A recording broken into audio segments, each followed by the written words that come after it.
mom was a music teacher at the elementary level. And so that's, I guess, how I started, or how she wanted me to do music at an early age. And so at 9, I started piano. How many of you play piano here? Yeah? Your major? Is that your major, or you just for fun? Okay. All right.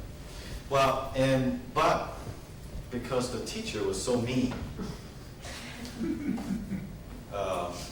I'm serious. I had to put 2 erasers on my hand, right? Some of you might know what I'm talking about. And I have to keep them still and not fall down. And whenever the eraser fell down, I would get a smack. I will, every week. So, I mean, of course, for a little kid, I'm gonna take this. So after 2 years, I said, I'm not playing piano. So quit. But don't do it. I'm just sharing this here, but if you're learning piano, don't quit. I really, really wish that I didn't quit the piano, because now I can't play piano. I can play a few simple tunes, but that's it. And so, not until middle school, 7th grade, that I wanted to play an instrument. Why? Well, because of my earlier background, I guess. And so when I got to middle school, and they had a very good, it was a boarding school. And so they had a very good music program at that time. And so I went to the band office, and I wanted to play trumpet. How many trumpet players? Why did you play trumpet? Just happened to. It was my 3rd instrument. It was kind of stuck. Oh, so multi-talented. I saw it in a gum commercial, a big band setting, and Okay. when I was 12. Okay, a gum commercial. It's all cool, playing trumpet. Yep, I thought it was awesome, so I thought, why not give it a try? Right, well, that's what I thought too, with the trumpet, and I thought it was a manly instrument. I don't know if it's politically correct or something, but nonetheless, it's a manly instrument to me at that time. So I was like, oh, I have to play trumpet, loud and tough. So I went in, and then the band director, who was a bassoonist, and he looked at it, he said, show me your hands. So show me my hand, and then show me your teeth. Okay, what are you doing? I want to play trumpet. What does it do with my hands and teeth? And he said, here you go. And he gave me a saxophone. I want a trumpet. He said, no. You look like you can play saxophone. Not until later, after I graduated, I asked him, why did you ask me to play the saxophone? He said, well, we needed a second alto. So that's how I started. Okay? So everything started from small, so you never know. So for some reason I just stuck with saxophone, and I really enjoyed playing it. And as I said, I was in boarding school, so actually for the first 2-3 years I was very active in the athletic team. I was swimming team. I was in badminton team. I was in basketball team. Actually, by the way, I could have been 6'4" like him, but I stopped playing because of saxophone. So I just stopped playing. And I don't think I regret it. So don't stop playing the basketball. You could have been 6'4" too. And but because I decided, and I really don't know why, I just knew that I loved music. I couldn't live without music at that time. And so, I started to practice a lot more than I played basketball or swimming. And so it's either that, or either practicing or swimming or basketball, whatever, after school. So I determined that I wanted to practice. So and then I had to stop doing other sports, because a lot of times, as some of you know, it's dangerous when you play basketball. I have several times that I twisted my fingers, and that's it, all swollen. You can't play saxophone, or you get a ball in your face. And I was wearing glasses at that time, so your glasses go. You hit the face, your glasses go fold forward like that. And so that was not pretty, so I had to stop.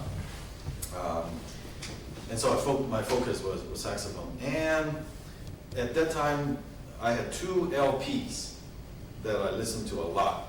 And one of them was not very good. I'm not going to name the person. And the second LP that I listened to a lot, in fact, that was really the model for my study. Because as I said, my band director was a bassoonist, okay? He knows something about saxophone, but not in depth. So I had to listen to recording to kind of get an idea of what beautiful sound on the saxophone is, and things like articulations. So a lot of things I have to figure it out from the recording, try to imitate that, okay? And so, and the name of that person was, do you have a,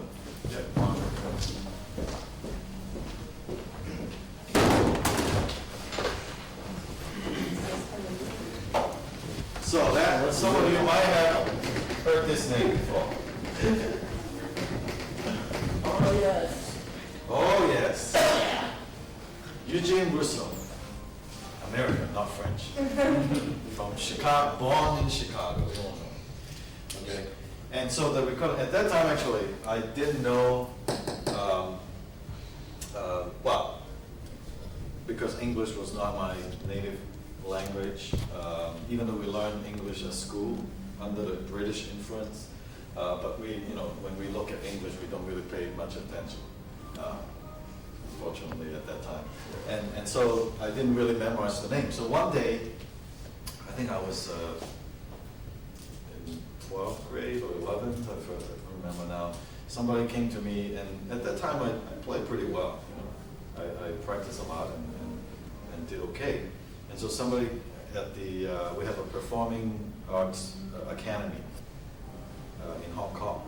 And somebody there asked me and said, hey, we have a master, saxophone master coming to the academy. Would you be interested in performing for him in a master class? I said, well, sure, let me go see if that person is better than this guy that I hear.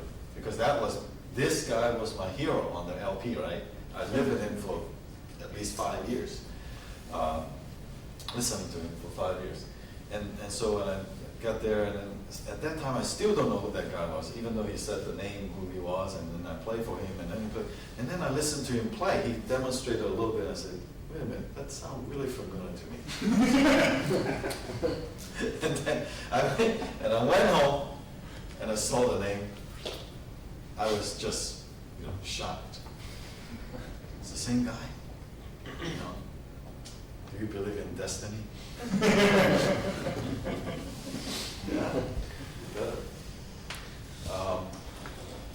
So that was really and so just like many of you guys, the first thing you get excited and you go to your mom, right? No? Yeah, see. Guys are usually closer to mom. So I went to mom. Mom, I have this. I met this guy, and he's my hero. I need to study with him. And so, just like any mother would, she talked to them.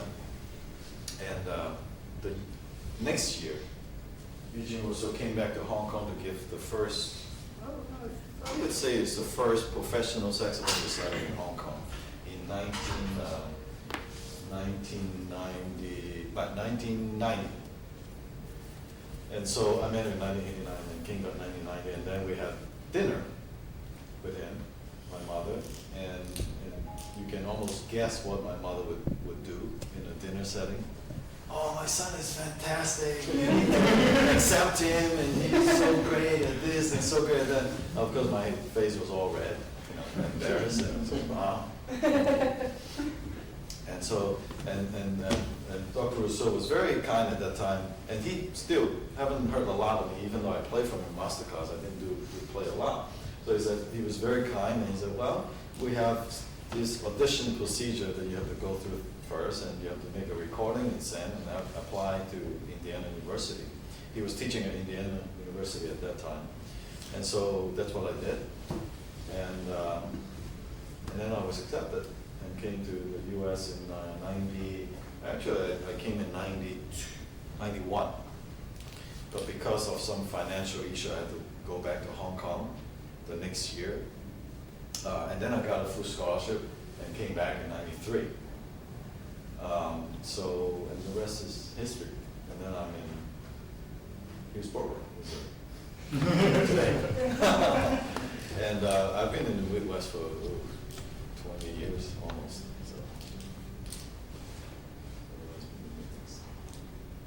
So that's my story in a nutshell.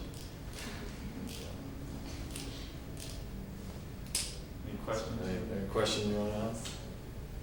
Do you teach at like a university or? Oh, yeah, sorry. I just assume you know about me. No.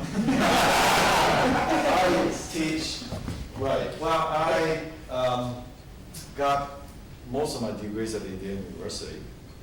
And then, for those, how many of you saxophonists? Do you want what?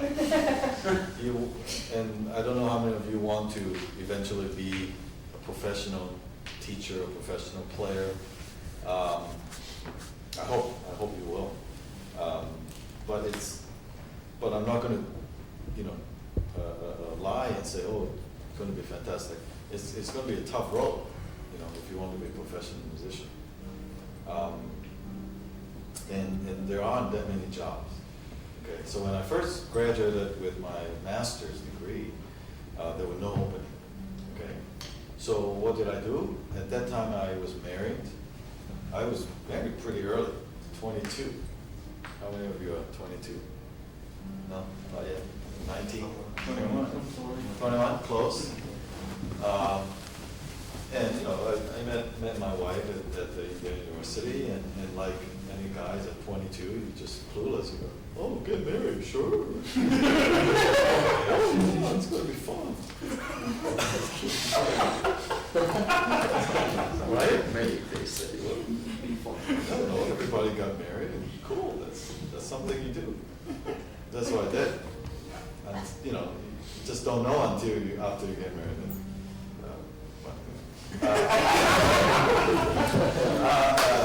No, it's fantastic. Today we have 5 kids. Okay. So, and I'm still young, so I encourage you, if you have somebody you really can't live without, go ahead and jump in the pool and get married. It's fantastic. The earlier you do that, get it out of the way, you can move on. I'm serious. Get out of the way, do your career and have lots of kids and have great family. Enjoy it, really. It's wonderful. And so where was I? So we got married, and then I have to support. And our first, also, through cluelessness and the encouragement of some friends, and said, hey, well, are you going to have kids? If you're going to have kids, you better have it now. It's never a good time to have kids. Right? Most people today say, oh, I need to have a car first. I need to have a nice house. I need to have a nice job first before I get married. I can tell you, it's not going to happen, ever going to happen. Especially if you're a musician. Okay? So, do it. Whatever you have, do it. And so I had first baby 2 years later, I think 2 or 3 years later, we were 25. And so I had to feed them, right? So, once I had the baby, you have to feed them. So and there was no job openings. I said, okay. Well, I wasn't really panicking because I know, we talk about destiny, right? So I know that providence will come. And it did. And I was a computer repairman for 1 semester at the university. I said, well, where did you get that? And I spent a lot of time on the computer. At that time, unfortunately, web was just starting, just after alcohol invented. So it was not as fancy as today's website. It's just fantastic. You go out and you can spend hours. It's mostly text-based. There's nothing to see. But still, I spent a lot of time playing with computers, besides computer games and things. And so I spent a lot of time playing with pulling out cards and say, okay, what do you do, this and that. So I kind of self-taught myself, repair computers on the side, and program a little bit. So if you have, let's get to a side point here is, if you have other interests, develop it now. You never know when you're going to use it. If you have computer skills, do it. If you can cook really well, do it. Develop it, so you never know when you need that skill to support you through whenever at that point in your life where you can actually do what you want to do. And so I repaired computers for some departments at the university, at Indiana University, and then I also learned how to make website. And so I got a job as, don't ask me how, I don't know why there's so many computer majors, but I got a job doing a web page for the Indiana University Press. They print books.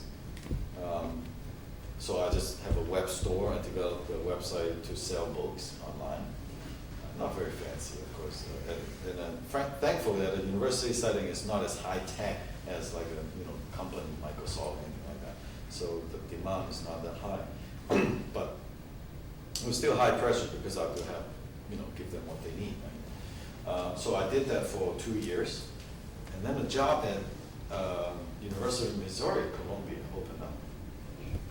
So I went there in 2000, and I taught there for 2 years, saxophone. And I was very fortunate I only do saxophone. Did 1 semester of music appreciation class. How many of you are in those classes, music appreciation? You're the teacher. But you guys are majors, right? So you don't take that kind of classes. Okay, good for you.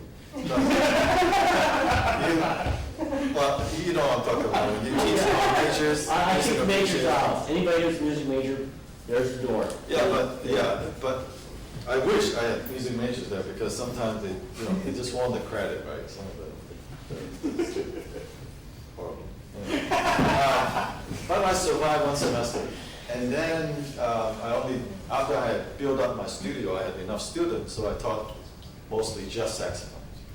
So it was just a dream came true, really, because very few jobs, as Professor Bender even can tell you, that there's very few jobs that can only do what you want or your main instrument.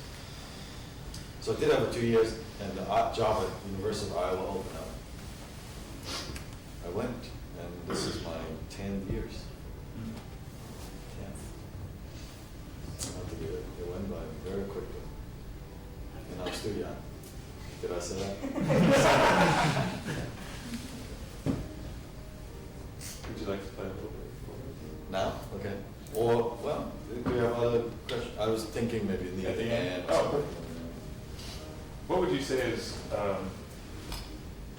know you have a position at Iowa, but for some of, I know we both know colleagues that are very talented, and that demand or the availability of jobs is so low.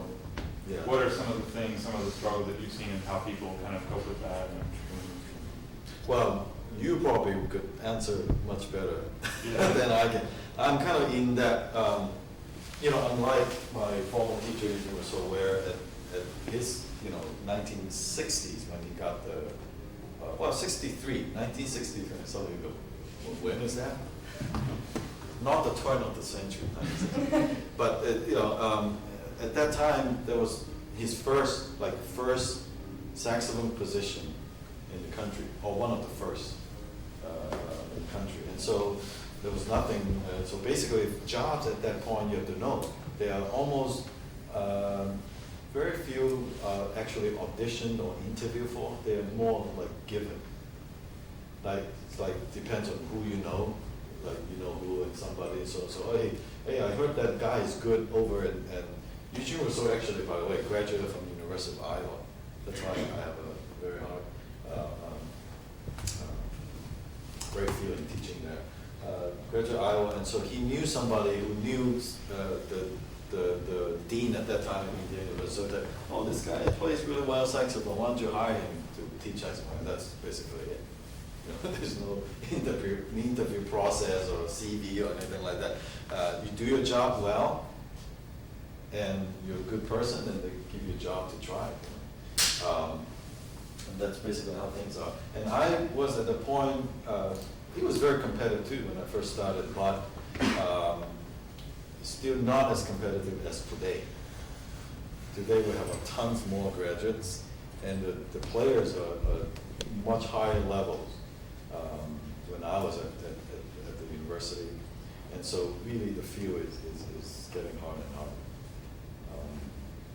So as I said again, that's why I asked you, if you have other hobbies or other skills, develop them as a backup. So don't just count on, oh, I have to do saxophone, or I have to do trumpet, or I have to do whatever, because you never know. So to remain competitive, what are some practice habits that you might pass along, or Well, I think it really depends on the person's situation. Some people, I guess, have the drive and have the talents, to just get the maybe 2 or 3 jobs that only do saxophone, only do the trumpet or whatever. Those would have to be really focused, like they have to go perform a lot. They have to build up their performance resume, go out and teach master classes and develop a lot of connections. So people know your name. If you're just regular Joe, nobody know. I mean, everybody's regular. Well, I don't mean you. But if nobody knows your name, they're not going to hire you or notice you. So get your name out. If you're a performer, perform a lot. Okay. Now, if you are not, you're not aiming for those jobs. You want to aim a job at a school where you can teach, like a liberal arts school where you can teach different areas, music theory and things like that. I would pay attention in classes and really beef up your knowledge on those areas. I understand. I sat under a lot of ear training and music theory or music history and I dozed off a few times too. But and you would say, well, this really, do I really need to know this? I mean, who cares about what people did 250 years ago? But you know what? You never know when you have to teach music theory. You never know when you have to teach music history. So pay attention and keep notebooks. Even if you don't pay attention, write down some notes. Keep a notebook, yeah, seriously. So that when and if you happen to be hired in a job that you have to teach music theory, of course, somehow you have to pass the interview part. I don't know how, just do something to get, well actually I know how. Because in Missouri, part of the interview, I ended up not having to have to teach music theory, I don't know why, but as part of the interview process, I have to teach music theory. And I don't just teach students, I have to teach the search committee. And mind you, those are the professor of music theory and professor of conducting and all those. Yeah, imagine that pressure, you're talking about. So I had to, before that, of course, I panicked. I never pay attention. I did pay a lot of attention to music theory class. thank you. Okay? Now, you're not broadcasting that. Need to Edit the tape, yeah. Edit the tape, please. So obviously I don't know much about how to teach music theory. So I had to panic, talk to all my friends who are good at music theory, and talk to friends who are teaching, like a teaching assistant, who are teaching music theory, learn some tips. And then what did I do? I practice every day before the interview, just on the board talking to nobody, just pretend somebody's there, and then I talk, and so this chord, and I have to practice piano. Aha! Did I tell you that not to give up piano? Because why? I have to demonstrate on the piano, play chord progressions. And I haven't been playing the piano since 11. But the good thing is, if you start early, you're actually amazing. I was so shocked that I actually remember some of the things that I learned even that young. I actually felt comfortable after a while on the piano, not like a beginner, you know. It's really quite amazing. So start early if you don't know how to play piano. And so then I practice and do that, and so that's how I kind of cheat my way through the interview process. And then you can go to your notebook, right? Right? Notebook. And then you say, okay, that's a chord. What is the first inversion again? Just kidding. So all those, then remind yourself. Any topics, keep a notebook. That would save you a lot of headaches and panic and all those things. Okay? Or you can copy somebody's notebook, at least. some person that have really good handwriting and really good attention classes. Those are very useful tips. Could you describe your practice routine? And I know as you know you get into a teaching job and that it gets kind of thrown off with some of the administrative things that you do, but when you were in your prime as far as practicing goes and really investing that time, like what these folks might strive for, maybe describe. I'm still in my prime.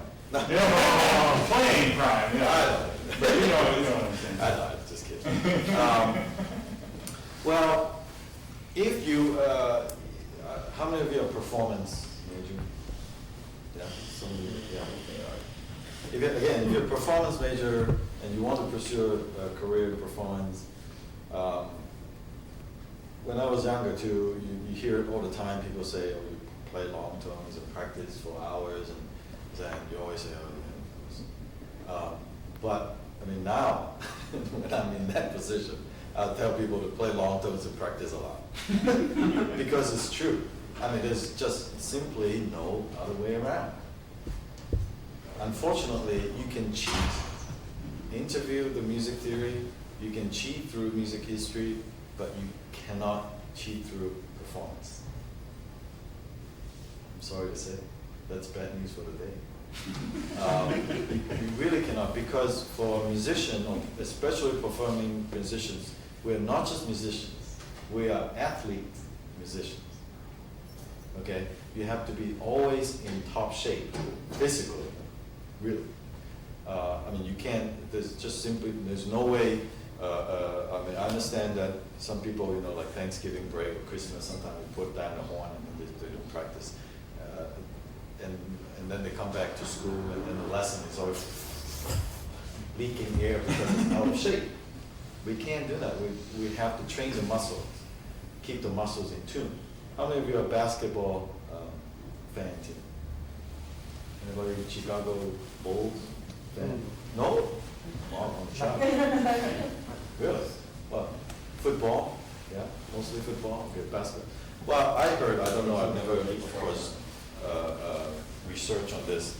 I was told that Michael Jordan, okay, in his prime, he was so fit. He was so fit that he could go on the court in 20 seconds. He can be warmed up, completely ready to go in 20 seconds.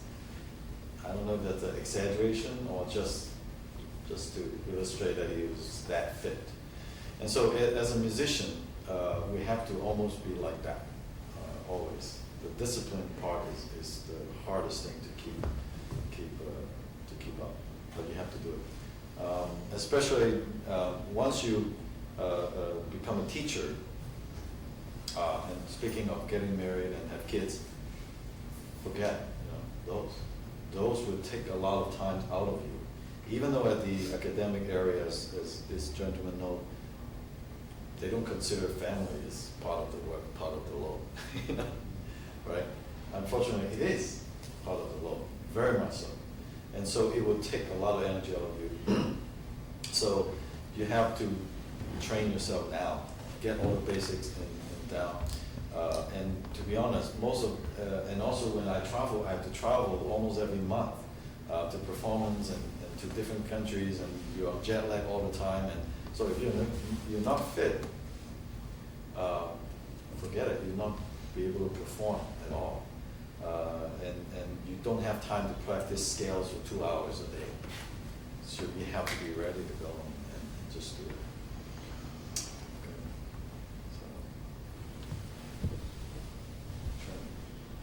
So. Was there ever a time that you thought that you might have to change your goals? Like that saxophone wasn't going to be able to make you the money that you needed to survive? Well, that's a two completely different questions now. Have I thought about changing career? Strangely, no. Have I thought about the money issues? Yes, all the time. Of course. We all want to have enough money for the family, for yourself, and for all the toys you want. But yeah, I don't know. Just like I'm always surprised at even just the things, even at high school or middle school, that when you ask me why do you stick with music when your colleagues are going to, doing science, these guys are going to be. In fact, many of them are like CEO or CFO of corporations in Hong Kong. Why don't you do things like that? I don't know. I just know that, and especially the 2 years. Remember the 2 years that I was a webmaster? Those 2 years actually helped me to understand myself a lot and understand what I've been doing, getting all my music degree. Those 2 years, I tell you now, in front of computers, I wish every single day that I would be out playing. I mean, I was still playing at that time at night, after 9 to 5 kind of job. But you're stuck in front of the computer. Really, you have no choice because that's your job. You do your job. You do a good job, but that's your job, and you're stuck there. But you feel like I felt my soul was dying, literally. And I'm not trying to be sentimental or anything like that or funny. It is true. Because I feel like something within me is dying. I said, I can't do this. I'm not saying that people who are doing those 9 to 5, I have the highest respect for those people.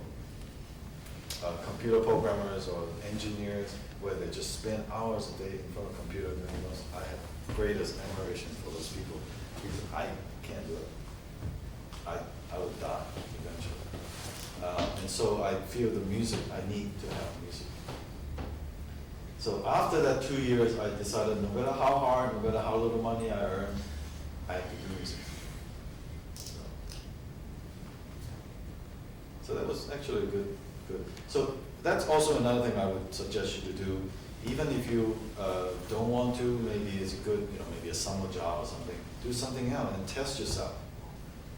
Do you want to be yelled at, by a chef, or do you want to be yelled at by your boss, or do you enjoy sitting in front of computers all day long, day after day, or deadline? You have to have this project done by a certain deadline. Test yourself and see if you have that. And if you say, hey, I can handle this, I don't have to do music, I'm okay with this, I have the aptitude to do it, fine, perfectly fine. But I think that would tell yourself more about yourself than anything else. Put yourself in a situation that you would test your will.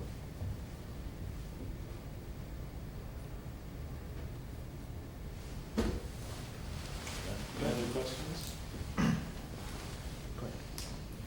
And it's often, I often feel funny speaking of this kind of live thing because, we have a lot of gentlemen here that have much more experience, and I'm sure you'll learn a lot from them as well. But it's good to share with you guys. Nathan back here is whispering that he wants to hear you play. Yeah? They're on to play something.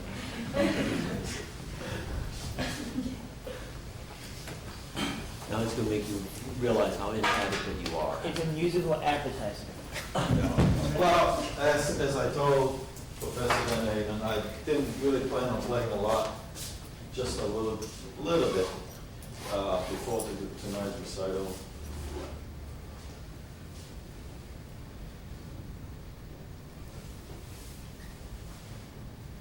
Well, meanwhile, while I'm setting up, feel free to think about questions and keep asking questions. I love questions. You know why I love questions? Because it shows, whenever students have a lot of questions, my student, or when I go out and visit people, they have tons of questions. I love it because that tells me that they're thinking. No, yeah, seriously. Because, and that's how, when I first learned, anything, not just music, you know, science.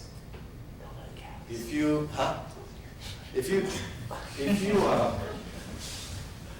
don't, sorry, is it okay to put things on the piano? As long as the piano teacher doesn't sing. Sorry, he doesn't watch JCTV.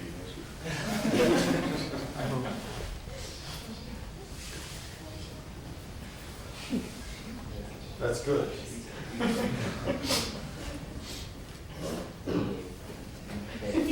Do you have any desire to go anywhere else besides the Midwest? I mean, Missouri, Iowa. Well, desire to go anywhere else. Strangely, even though I'm from Hong Kong, I don't have a desire to go back to big city.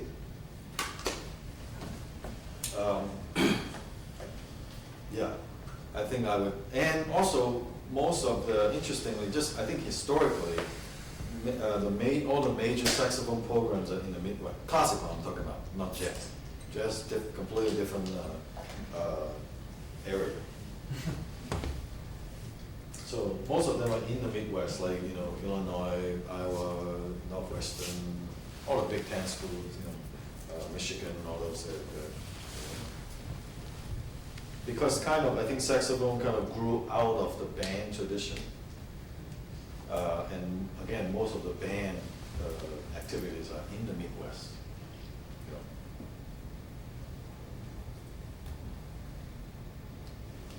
So a lot of times I have you met John Holbert?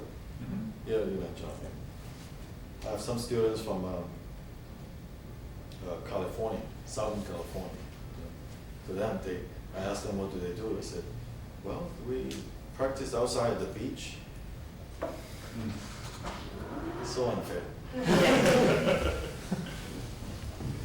So what do you do? And they don't, and did you know that? They even, I'm not talking about just students, the school itself kind of arrange classes so that they don't have a lot of classes on Friday.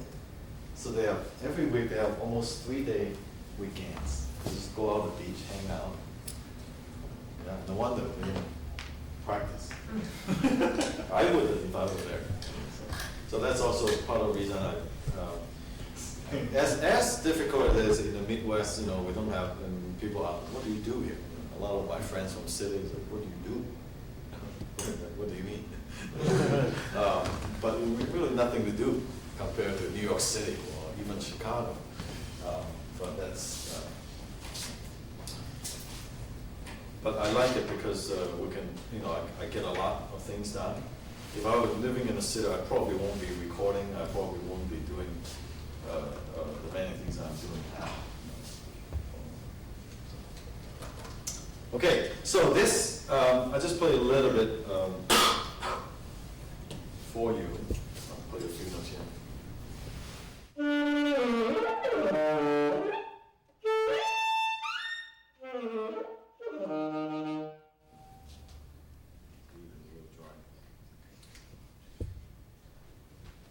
Well, that was not it. That was it.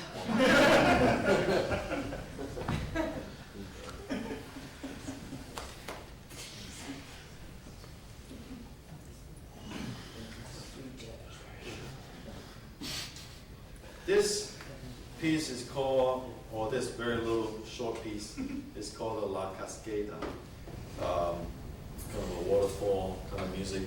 It's interesting, the composer of it is Jose Luis Cortez. So any Spanish-speaking people here? My Spanish bad. Interesting because I believe, if I remember correctly, he's a guitarist in a salsa band, if I'm not mistaken. And he wrote it for some saxophone. So.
Are the students, do they come for free? No charge? or- $2 student. $2. Okay, good deal. So, any questions about saxophone in general? Yes. Compared to, I know, being right here, I feel like we're drowned with a lot of saxophonists just in this area, much less this country. Is there Well, I'm sorry, I didn't hear the first part of it. There's a lot of saxophone players. There's a large quantity of saxophone players. Is it that way in Hong Kong or in other countries? It's getting better. When I first started at the academy, I was at the academy for 2 years before I went to Indiana. I was one of the two saxophone managers. And oh yeah, no kidding. And so and the bad things was at that time they just starting. I think the second year they just started to have concert band. They didn't have concert band. So when all my friends and colleagues, they have orchestra rehearsal in the afternoon, what do? Nothing. No ensemble, right? Just two of us. So we just kind of hang around the foyer and they practice a little bit. And it's not a very good environment at all. There's no motivation like we're here. You have a lot of people, right, practice and so on. And so that was difficult, but now it's getting better and better. Like, for example, I have 2 students from Hong Kong who are studying with me now in saxophonists at Indiana University of Iowa. And then there are a couple more that's studying in North Carolina, for example. And every 2 years I started, and that's part of the reason I want to kind of give back a little bit of what I've learned to my birth city, even though I'm a citizen. You're a citizen.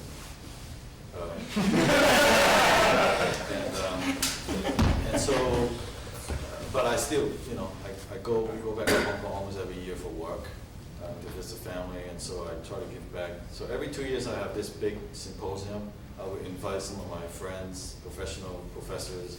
They would teach there for a summer symposium. And so actually, the first time when we hosted, we had like over 70 students, both professional students and amateurs and players like that.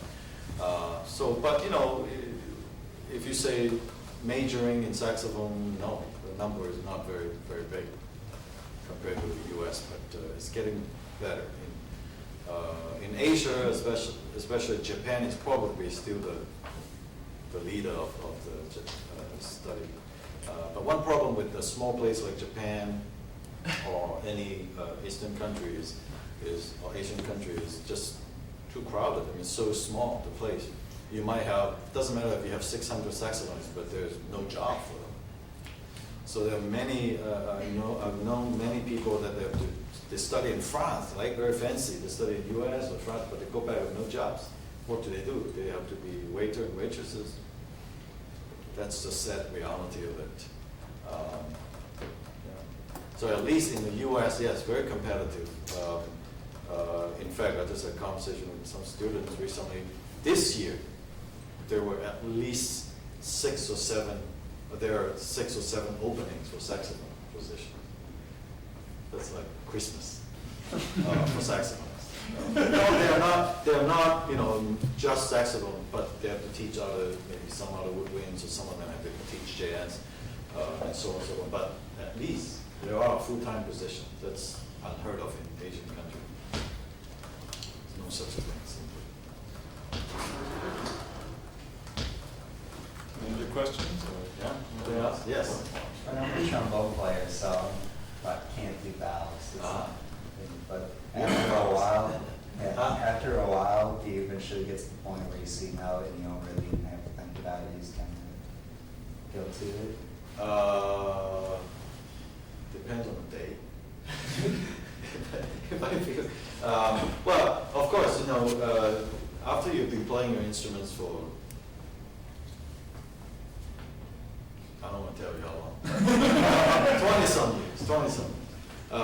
You feel, of course, there are certain things you don't have to worry as much. But that's why, like I told Joe or tell all my students, I said, you have to think more and know exactly what you're doing early on, instead of just trying to, shooting everywhere and blind, hitting somewhere. So the less bad habits you have, the easier it will get for you later on. So yeah, some things are easier, but you always think. Even, I'm sure tonight when I perform, I have to think as I'm performing. I don't just think about what I'm going to eat afterwards. No, you have to be focused in what you're doing. Yeah. How old are you? When did you graduate high school? Huh? When did you Well, graduate? No, I'm 40. Yes. Okay. I just turned. Okay, yeah. No, I've been telling you. I'm not 40. I've been saying that.